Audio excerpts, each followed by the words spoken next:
Good afternoon, everyone.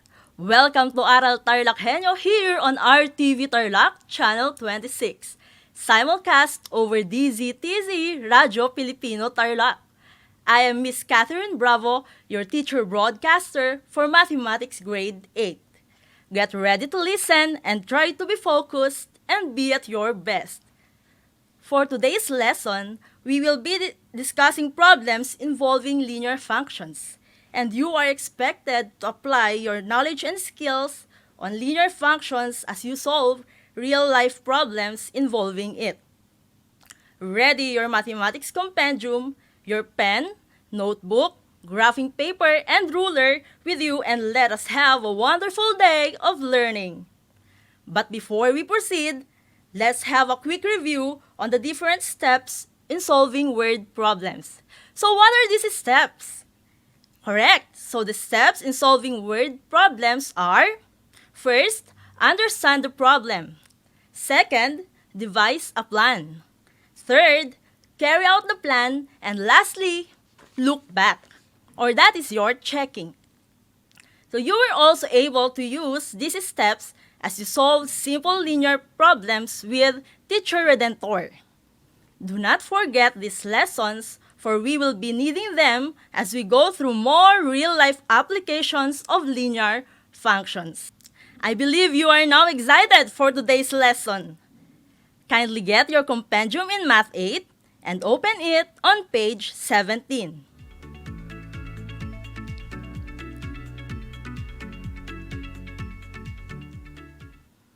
I believe that everyone is already on the 17th page of their compendium. So there is our first problem. And our first problem states, a computer manufacturer needs to purchase microchips. The supplier charges 3,000 pesos for the first 100 chips ordered and 19 pesos for each chip purchased over this amount. I will repeat the problem. A computer manufacturer needs to purchase microchips. The supplier charges 3,000 pesos for the first 100 chips ordered and 19 pesos for each chip purchased over this amount. Find the C of X where X represents the number of chips ordered. I'll repeat. Find the C of X where X represents the number of chips ordered. First, we let X represent the number of chips. Again, what is X?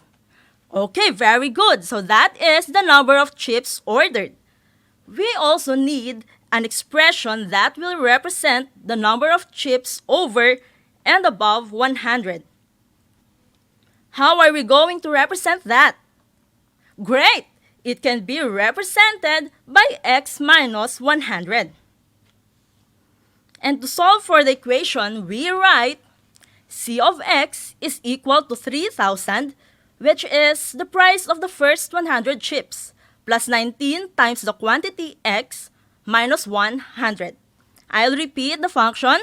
C of X is equal to 3,000 plus 19 times the quantity X minus 100. Applying the distributive property, this function will be equal to 3,000 plus 19x minus 1,900. Combining like terms, that will give us C of X is equal to 19x plus 1,100. There you have it, the equation C of X, which shows the relation between the number of microchips ordered and its cost.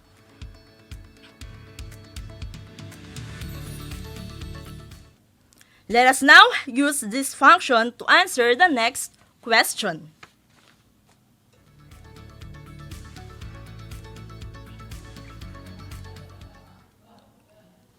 Use your function to find the cost of 2,020 chips. I will repeat, use your function to find the cost of 2,020 chips.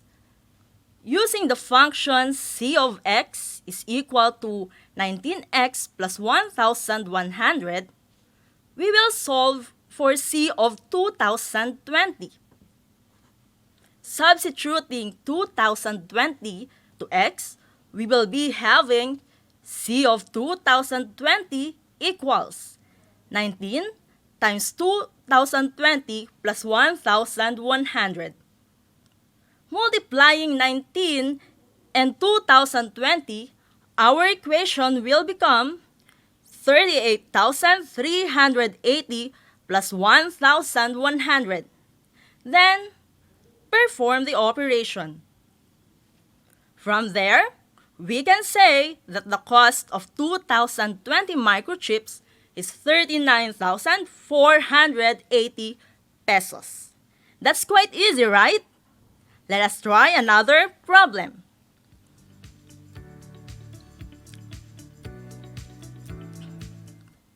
Our next problem is an illustration of how linear functions are applied in business. Let us read the second problem. In Barangay Payatas, Mang Billy recycles plastic products as a livelihood. The weekly recycling profit, P, in pesos is a function of number of kilograms, K, of recycled plastic per week. The function approximating the profit is defined as P of K equals 8K minus 600, where K is greater than or equal to 0 but less than or equal to 400. I will repeat the problem. In Barangay Payatas, Mang Billy recycles plastic products as a livelihood. The weekly recycling profit P in pesos is a function of number of kilograms K of recycled plastic per week. The function approximating the profit is defined as P of K equals K minus 600, where K is greater than or equal to 0 but less than or equal to 400.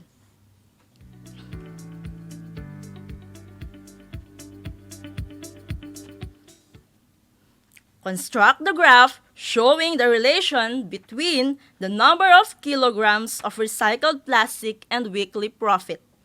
I'll repeat, construct the graph showing the relation between the number of kilograms of recycled plastic and the weekly profit. To graph the given function, we need to construct first a table of values for K and P. For the values of K, you may choose any values from 0 to 400. For example, we choose the values 0, 25, 50, 75, 100, 200, and 400 for K. I'll repeat, 0, 25, 50, 75, 100, 200, and 400. Using the function P of K equals 8K minus 600, we solve for P of K by substituting the chosen values to K. Let us now solve for P of 0. How will you solve for P of K? Correct! We will replace K by 0 and perform the operation afterwards. So we write P of 0 equals 8 times 0 minus 600. Multiplying 8 and 0, it will be equal to 0 minus 600. The value of P of 0 is, correct, negative 600. So is the process clear to you, my dear learners? Okay, that's great. Let us try another value. K equals 25. Again, by substitution, P of 25 is equal to 8 times 25 minus 600. That is equal to 200 minus 600. And P of 25 is equal to negative 400, correct? So now, it is your turn, students. Complete our table of values. Just follow the steps that we did earlier. And you have 30 seconds to do this. Your timer starts now.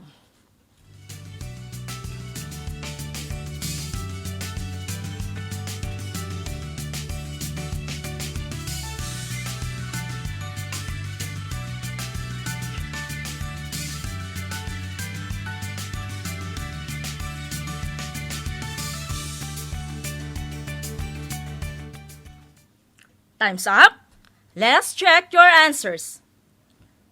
For k equals 50, if you got negative 200, you are right. Let us have the solution for this. Check your solutions, okay? First, substitute 50 to x. That is, p of 50 equals 8 times 50 minus 600. Multiplying 8 and 50, the equation will become 400 minus 600. Therefore, the value of p of 50 is negative 200. Did you get it? Great! If you did the same process for the remaining values for k and you got 0, 200, 1,000, and 2,600, respectively, congratulations! You are correct. I will repeat the values, okay? If you got 0, 200, 1,000, 2,600, you are correct. Good job, students! Now, that we already have the values for our plotting of points, we will now sketch the graph of the function. But we need to prepare first your Cartesian plane. So, on your paper or on your graphing paper, you draw a horizontal line. And that horizontal line is your? Correct! That is the x-axis. Then after that, draw a vertical line perpendicular to the x-axis. And this vertical line is the y-axis. The x-axis also represents the number of kilograms of recycled plastic. And the y-axis represents the profit in peso per week. Since we have large values to graph, you may write your coordinates by 200. So you start with 200, 400, 600, so on and so forth. So I'll be giving you 5 seconds to complete your plane. Okay? Go!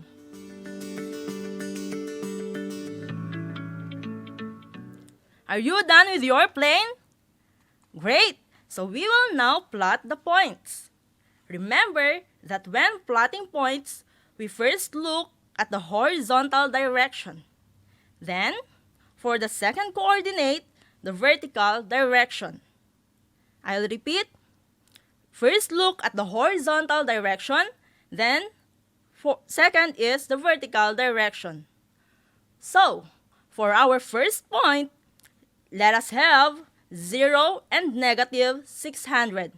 I'll repeat, 0 and negative 600.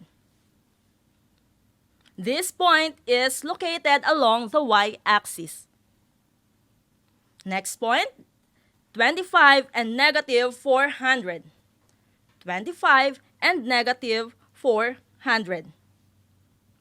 Third point, 50 and negative 200. 50 and negative 200.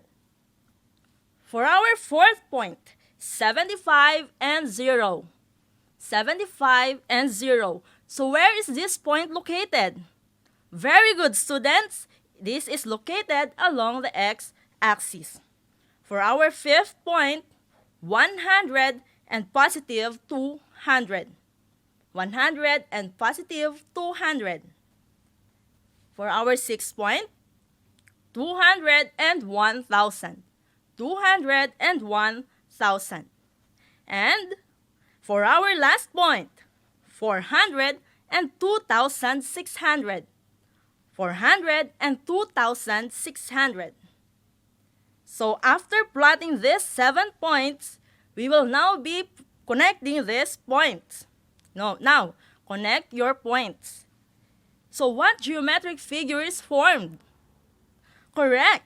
So as we can see, our points formed a straight line. So there we have it. The graph of the function p of k equals 8k minus 600. These values and graph serves as a quick reference of the approximated profit of Mang Billy, which ranges from negative 600 to 2,600. So the maximum profit of Mang Billy is 2,600.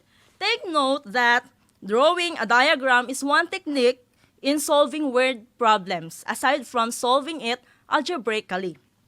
We will be using the table of values and this graph to answer the next questions. Next question.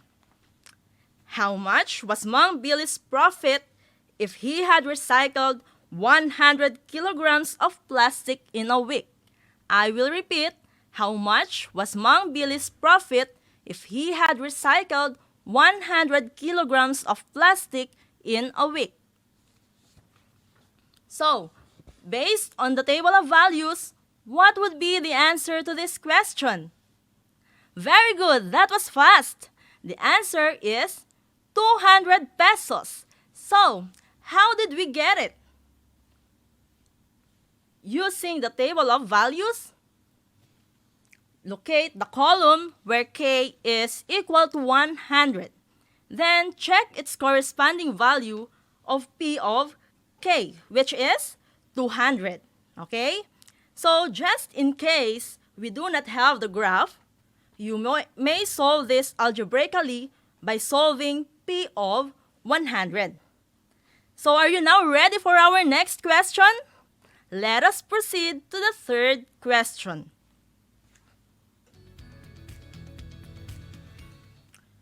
How many kilograms of plastic were recycled if Mang Billy's profit in a week had been 1,000 pesos? I'll repeat. How many kilograms of plastic were recycled if Mang Billy's profit in a week had been 1,000 pesos? Wow, that was amazing! Using the table, we can see that if P of K is 1,000, K is 200. Meaning, if the profit of Mang Billy is 1,000 pesos, that means that he had recycled 200 kilograms of plastics for that week. Let us have the fourth question.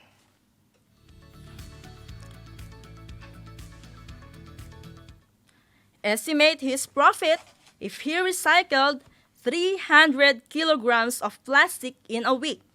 I'll repeat. Estimate his profit if he recycled 300 kilograms of plastic in a week. So we have two ways of answering this question. So let's have first the first one. Since the value is not reflected on the table, we are going to make use of interpolation. So what do we mean by interpolation? In mathematics, interpolation is the determination or estimation of the values of the function x. So how do we do this? On your graph, get your graph, students. Draw a dotted line perpendicular to the k-axis or x-axis through 300. So its intersection with the graph indicates the corresponding P of K or profit value. So as we can see, the corresponding P of K is equal to 1,800 pesos. We can also answer this by solving P of 300. I'll repeat. We can solve this problem by solving P of 300. To do that, substitute 300 to k in the function P P of k equals 8k minus 600. That's equal to 8 times 300 minus 600. Simplifying the equation, we will have 2,400 minus 600. So from here, we can say that P of 300 is equal to 1,800. Therefore, the profit of Mang Billy if he recycled 300 kilograms of plastic is 1,800 pesos. Do you have questions on that? Okay, that's good. And for the fifth question for the second problem, this is very easy. What is P of 0? Great! It is equal to negative 600. So what do we mean if we have a negative profit? Is it possible? Of course. If Mang Billy would have not been able to recycle a single amount of plastic in a week, he would have lost 600 pesos due to operating expenses. And as we can see, if 75 kilograms of plastic is recycled in a week, a break-even profit occurs, which means there is no profit or loss. So we have just solved a linear function problem applied in business. Linear functions are also used in representing rate of variables. And aside from that, the problems discussed were just few applications of linear functions in real life. Do you know other applications of linear functions in your life? Very good. Speed is also an application of linear function since it is a rate of change. So for example, you may use linear functions to represent your speed as you answer your modules. You can budget your time with this. What else? Great idea! Linear functions are also applied in rates of pay or in salary. If ever we are looking for a job, we may use linear functions to compare salary offers or companies. Household expenses such as electric consumptions and bill may also be represented using linear functions. So this is one way of managing our budgets. In general, linear functions can be used in predicting trends on business, speed, expenses, and others which can help us in decision making. So, we were able to apply our understanding on problems involving linear functions. Let us put that to the test by answering today's assigned task to do. Get your instructional support and you work on the drill located on page 22. I will repeat, get your instructional support, you work on the drill located on page 22. Write your answers and solutions on your math notebook. So I hope you learned a lot today. Again, I am Miss Katherince I. Bravo, your grade 8 mathematics anchor for today.